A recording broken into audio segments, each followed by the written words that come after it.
The good thing about sharpening your own tools is you can cater your tools to the style and the way that you prefer them to be. Knives coming to you today with today's Expert Counsel segment of the week.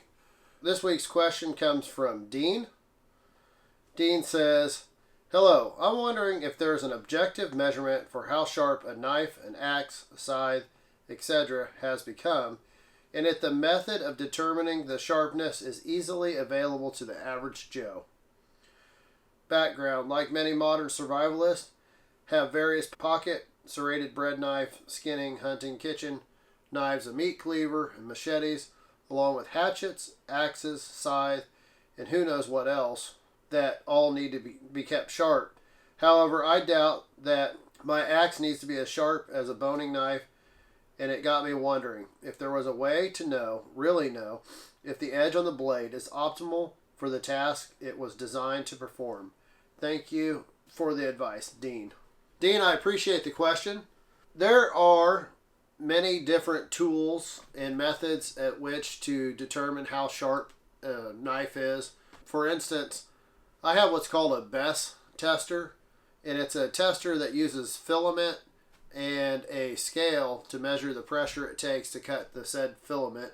There are laser finder, angle finder tools that shoots a laser at the edge, and you can measure the angle of not only the primary but also the secondary bevel of the knife or tool. And there's just the simple test that you could perform trying to shave hair, trying to cut through newspaper, and all these tests are good units of measurement to have a baseline for what sharpness is. Unfortunately, a lot of these tools or testing instruments are kind of expensive. Like the Bess tester is really kind of not practical for your everyday home use. However, the best way to learn how to sharpen is just by practice, by trial and error. I always suggest that you sharpen at a lower angle. It's going to make your tools sharper. And the thing is when you lose that edge, or if the edge gets damaged, it's easy to make that edge more obtuse. It's difficult to remove a lot of material to thin out your edge. So most tools are going to come from wherever with the preferred geometry already on the blade, already on the knife.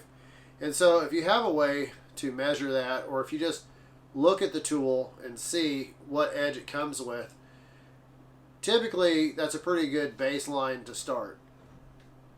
But every tool is going to come with an edge that is just kind of the general best area. So let's take, for example, the Genesis knife. I sharpen the Genesis at about 19 degrees, and that is because I like the knife to be sharper. I like to have a really keen edge. It's easy to take that edge and bring it up to 20 degrees or 21 degrees if you're experiencing chipping or rolling or just any kind of damage to the edge. So if I have a customer who buys a knife, this rarely happens, but if they bring that knife back to me, or if I sharpen it and this 3 months, 6 months down the road and the edge is trashed, then when I sharpen that knife the second time, I'll put more of an obtuse angle. I'll raise it up to 20 or 21 degrees, because that tells me that that individual user is harder on his equipment than I am or the average person. It's easier to adjust the knife or the tool to fit the user than it is to teach the user how to properly use it. Because, you know the saying, it's hard to teach an old dog new tricks. Most people are going to use a tool however they have been using it in the past. However, I still try to educate people, explain to them how delicate the edge is, ways to extend the edge life, and just how to overall take care of your knives or tools or anything that cuts. Yeah, pretty much it's just going to be trial and error and experience. if you have a tool, look at it. Look at the.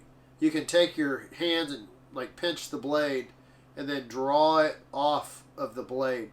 And as you're feeling the blade, you can get a sense for how thick the edge is, what the blade geometry is, and how to mimic or copy that. So, especially with something that, whether it be an axe or some scissors, scissors are something that it's just like a knife. There's multiple different styles and sharpenings, even just in scissors alone. Japanese style scissors are not the same as German style scissors. So each individual tool is going to have its own blade geometry, and most of the time the manufacturer knows what they're doing. They've put the proper geometry on that tool that's best suited for the general purpose. The good thing about sharpening your own tools is you can cater your tools to the style and the way that you prefer them to be. I will many times thin out blades and make them sharper than they originally came, because I know how to take care of an edge and I want it to perform better than off-the-shelf results. So anyways, this has been Patrick with MT Knives. Thank you for your question, Dean. If anybody has another question, feel free to let me know. Patrick at mtknives.net. Thank you. Have a great day.